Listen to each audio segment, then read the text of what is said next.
Hello friends, welcome to my YouTube channel. आज मैं फिर से लाई हूँ आपके लिए एक न्यू वीडियो। ये कंटिन्यूएशन है मेरे लास्ट वीडियो का। जैसे लास्ट में ना हमने स्किन पढ़ लिया, उसकी लेयर्स पढ़ ली और उसकी डिटेलिंग पढ़ ली। अब इस वीडियो में हम डिस्कस कर लेंगे फंक्शन ऑफ स्किन। ठीक, वन बाय वन देखेंगे क्या कैसे होता है, बहुत ही सिंपल और ईजी तरीके से। अगर आपने अभी तक मेरा चैनल सब्सक्राइब नहीं किया तो पहले सब्सक्राइब कर दीजिए, जिससे आपको और भी इंटरेस्टिंग वीडियो मिलती रहे। तो चलिए स्टार्ट करते हैं वन बाय वन। फर्स्ट देखेंगे, फर्स्ट इसका फंक्शन है रेगुलेशन ऑफ टेम्परेचर। स्किन का मेन काम क्या है? Regulation of temperature. और एक कह ले कि जो हम बचपन से पढ़ते आ रहे हैं कि स्किन का काम क्या होता है एज अ सेंस ऑर्गन, तो वो क्या है? फीलिंग दिलाना। कोई हमें टच कर रहा है, छू रहा है, तो हमें किससे पता चल रहा है? इसमें कुछ नर्व्स है, सेंसरी नर्व्स, जो हमें फील करवाती है। ठीक, यहाँ पे हम उससे भी ज्यादा पढ़ेंगे। अब तो जैसे बड़े हैं ना, तो और भी चीजें हमें पढ़नी होंगी। तो first is regulation of temperature. Skin का काम है जो हमारे शरीर का टेम्परेचर है उसको मेंटेन करना। अभी पहले हम वन बाय वन देख लेंगे, फिर इसमें डिटेलिंग पढ़ेंगे। तो 5 मैंने मेन यहाँ पे फंक्शंस लिख लिए हैं। फर्स्ट हो गया regulation of temperature. Second is protection. Protection मतलब बचाना।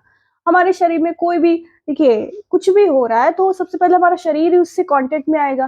ठीक, तो ऑब्वियस सी बात है कि हमारा शरीर का ये काम ही होना चाहिए कि कोई भी बैक्टीरिया, वायरस, कुछ भी आएगा तो उससे बचाने के लिए। तो वो भी अभी देखते हैं हम डिटेल में। Third is sensation. मेन काम सेंसेशन मतलब फील करना। जब कोई टच कर रहा है, पिंच कर रहा है, कुछ भी हो रहा है तो हमें पता चलेगा। Fourth is excretion of and absorption.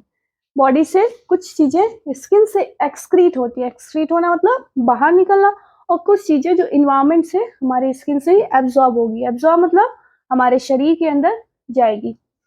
Fifth है synthesis of vitamin D. Vitamin D, आप सभी को पता है विटामिन डी का एक बहुत ही मेन फंक्शन हमारे बॉडी में ना, कि हमारे बोन्स को, हड्डियों को मजबूत रखना। तो इसका भी एब्जॉर्प्शन या इसका सिंथेसिस, सिंथेसिस मतलब होता है बनाना। इसमें बनाने में स्किन की एक बहुत ही मेन रोल होता है। तो चलिए वन बाय वन अब पढ़ते हैं। ठीक, चलिए देखते हैं। Regulation of temperature maintains body temperature fairly constant at 37 degree Celsius और 98.6 डिग्री फ़ारेनहाइट। मेन काम जो स्किन का है, बॉडी टेम्परेचर को रेगुलेट करना या मेंटेन करके रखना। मतलब जो एक नॉर्मल बॉडी टेम्परेचर होता है 37 डिग्री सेल्सियस या फिर 98.6 डिग्री फ़ारेनहाइट, उसको पूरे लाइफ या throughout the life maintain करके रखना। सेकेंड है temperature balance is maintain by heat production in the body and heat loss to the environment. अब ये बैलेंस मतलब कैसे मेंटेन करके रखती है स्किन? सबसे पहले क्या, जो हीट प्रोड्यूस हो रहा है बॉडी में, अब हीट हमारे शरीर में, हीट मतलब गर्मी जो बन रही है या जो प्रोड्यूस हो रही है, वो कैसे प्रोड्यूस हो रही है? हमारे शरीर में क्या है, सबको पता है कि अलग अलग प्रक्रियाएं या प्रोसेस चलती रहती हैं। जैसे रेस्पिरेटरी सिस्टम अपना रेस्पिरेशन का प्रोसेस कर रहा है, डाइजेशन सिस्टम अपना डाइजेस्टिव प्रोसेस कर रहा है, मैकेनिज्म हो रहे हैं जो हमारे कॉम्प्लेक्स फॉर्म में है फूड, वो टूट के सिंपल में हो रहे हैं। तो क्या है कि जो हमारे शरीर के अंदर की मशीन्स हैं, जैसे लंग्स हुआ, लीवर हुआ और हार्ट हुआ, वो सब क्या है कि लगातार अपना काम कर रहे हैं। जिसके वजह से, जैसे एक नॉर्मल मशीन की बात करें तो वो चल रही है, चलिए जनरेटर लेते हैं, अगर वो लगातार बहुत देर तक चल रहा है, क्या होगा, उसमें गर्मी प्रोड्यूस होगी या छूने से होगा कि वो बहुत गर्म हो जाएगा। वैसे ही हमारा शरीर भी जब वो लगातार काम कर रहा है, सांस हम ले ही रहे हैं, हमारा हार्ट बीट चल ही रहा है, तो पूरे शरीर के जो पार्ट्स हैं, ऑर्गन्स हैं, वो लगातार काम कर रहे हैं, जिससे हमारे शरीर में क्या प्रोड्यूस हो रहा है? हीट बन रहा है या हीट प्रोड्यूस हो रहा है। ओके, और उस हीट को निकालने के लिए क्या होगा कि जो बॉडी का में हीट है, वो इन्वायरमेंट में धीरे धीरे लॉस होगा या बॉडी से इन्वायरमेंट में, या कह सकते हैं वातावरण में निकल जाएगा, जिससे क्या होगा कि बॉडी का टेम्परेचर मेंटेन रहता है। ठीक है, फिर है 85% of heat is loss through skin and remaining through fecal matter, lungs and urinary excretion. हमारे शरीर का लगभग 85% हीट किससे निकलेगी? स्किन से निकलेगी। वो कैसे? क्योंकि स्किन ही है जो हमारे पूरे शरीर में है, तो 85% हीट यहाँ से निकल गई। और जो बाकी बची हीट है वो कहाँ से निकल गई? लंग से, मतलब जो सांस ले रहे हैं और छोड़ रहे हैं उससे निकल गई। फिर यूरिनरी एक्सक्रीशन। यूरिनरी एक्सक्रीशन मतलब जो वॉशरूम या जो टॉयलेट हम यूरिन पास आउट कर रहे हैं उससे भी निकल गया हीट। और फीकल मैटर मतलब ये जो स्टूल पास आउट करते हैं ना, जो लैट्रिन करते हैं, उससे भी निकल जाता है। ठीक, फिर है during high environment temperature heat loss increase from body by evaporation of heat from the skin.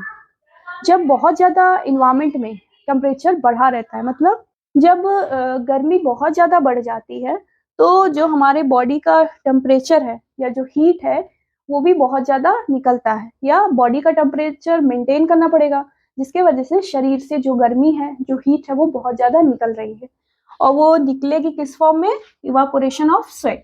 मतलब बहुत गर्मी रहेगी, जब इन्वायरमेंट बहुत गर्म रहेगा तो हमारे शरीर से जो गर्मी है वो स्वेट के फॉर्म में या पसीने के रूप में निकलेगी। ओके, जैसे आजकल हम देख रहे हैं गर्मी बहुत ज्यादा रहती है, तो क्या होगा? आसपास का इन्वायरमेंट गर्म है, बहुत ज्यादा गर्मी है बाहर, तो हमें उतना पसीना भी हो रहा है। पसीने क्यों हो रहा है? बेकार नहीं है पसीना होना, पसीना निकलेगा तो हमारे शरीर का जो हीट है वो भी बाहर निकलेगा। ओके, नेक्स्ट देखते हैं। During low temperature sweat is decrease which helps to conserve heat. जैसे हमने पहले बात किया कि अगर बाहर का टेम्परेचर या बाहर बहुत ज्यादा गर्मी है इन्वायरमेंट में, तो हमारे शरीर से उतना ही स्वेट या फिर पसीना निकलेगा। ये पसीना निकलेगा इसलिए जैसे कि हमारे जो शरीर का टेम्परेचर है वो बैलेंस रहे या फिर नॉर्मल रहे। ठीक, पर अगर बाहर का टेम्परेचर कम है, मान लीजिए ठंडी है, तो ठंडी में क्या हमें पसीने आते हैं? नहीं ना। इसलिए कि जो हमारे शरीर का हीट है या गर्मी है उसको बचा के रखा जाए। अगर वो बाहर निकल जाएगा, हमारे शरीर का जो भी हीट है बन रहा है, तो हमें क्या हो जाएगा? हाइपोथर्मिया हो जाएगा, मतलब शरीर का टेम्परेचर कम हो जाएगा, तो हमें बहुत ज्यादा ठंडी लगेगी। आपने ये देखा होगा हम गर्म कपड़े क्यों पहनते हैं ठंडी में? जैसे कि जो गर्मी है शरीर की वो हम कंजर्व कर सके, इसीलिए पसीने भी कम निकलेंगे। जैसे जो अंदर गर्मी है वो कंजर्व रहे, बची हुई रहे, और हमें बहुत ज्यादा ठंडी ना रहे, और हमारे शरीर का जो नॉर्मल टेम्परेचर है वो ठंडी में भी मेंटेन रहे। ठीक, फिर the body temperature is regulated by hypothalamus. ये जो बॉडी का टेम्परेचर है उसको मेंटेन या रेगुलेट करने वाला हमारे ब्रेन में इधर एंटीरियर पिट्यूटरी से रिलेटेड है हाइपोथैलेमस, जो क्या करता है कि शरीर के बॉडी टेम्परेचर को मेंटेन करवाने में हेल्प करता है।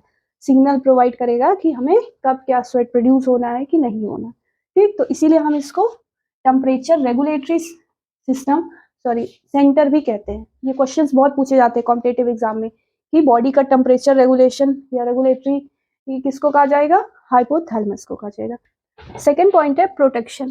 प्रोटेक्शन मतलब बचाना। अब देखते हैं कि स्किन क्या प्रोटेक्ट करती है या कैसे प्रोटेक्शन का काम करती है। Protein keratin in the skin protect the body from microbes, abrasion, heat and chemicals. हमने लास्ट की वीडियोस में पढ़ा था कि हमारे स्किन में केराटिनोसाइट सेल्स होती हैं जो कैरेटिन प्रोटीन प्रोड्यूस करती है। तो उसका मेन काम क्या है? आपको माइक्रोब्स से बचाना। माइक्रोब्स मतलब जो ऐसे डिजीज कॉजिंग एजेंट जिनसे कुछ बीमारियां हो सकती हैं। एब्रेशन, जैसे कभी हुआ कि घिस गया, ये छिलने से क्या होगा? ज्यादा रफ रहेगा। कैरेटिन क्या? स्मूथनेस प्रोवाइड करेगी थोड़ा, तो ज्यादा रफ रहेगा तो उसमें घाव के चांसेस ज्यादा रहेंगे।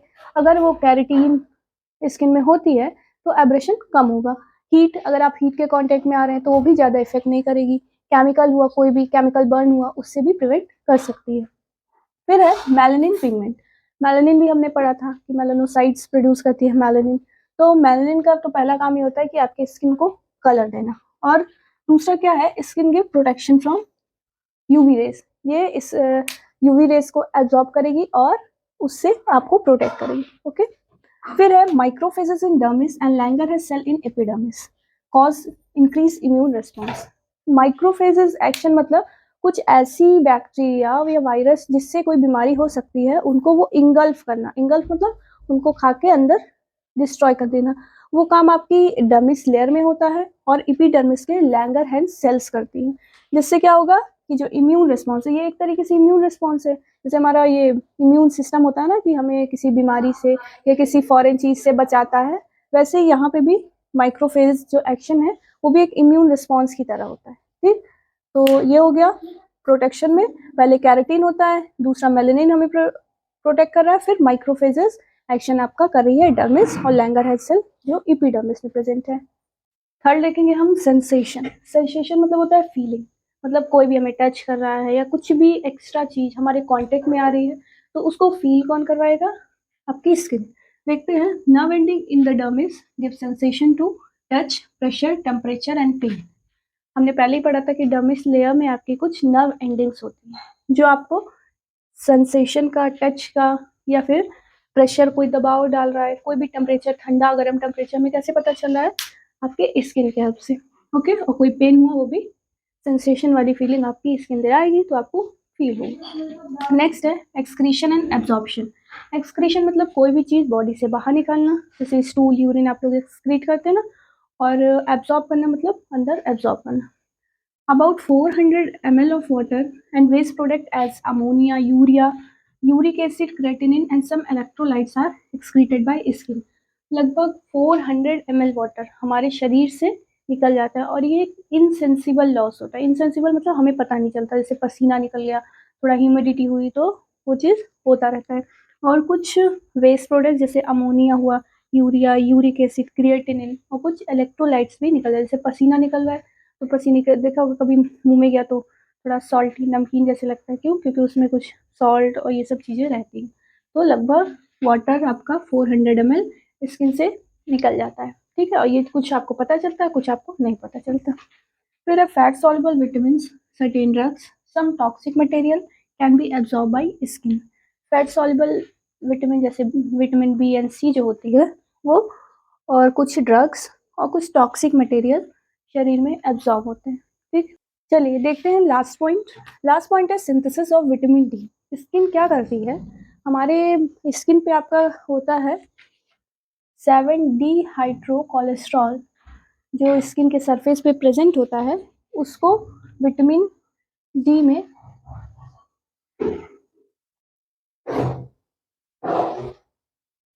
चलिए देखते हैं fifth point, synthesis of vitamin D.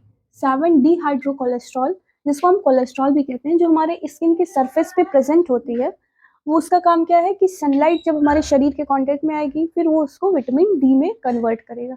तो ये भी एक बहुत इंपॉर्टेंट काम है जो स्किन करती है कि सिंथेसिस ऑफ विटामिन डी, मतलब विटामिन डी को बनाना। विटामिन डी बनेगी तो वो हमारे बोन्स को जाके प्रोवाइड करेगी स्ट्रेंथ, ठीक। तो इस वीडियो में हमने डिस्कस कर लिया क्या क्या स्किन के फंक्शंस होते हैं। 5 फंक्शंस हमने मेनली पहले देखा, 1 बाय 1 उनको डिस्कस किया।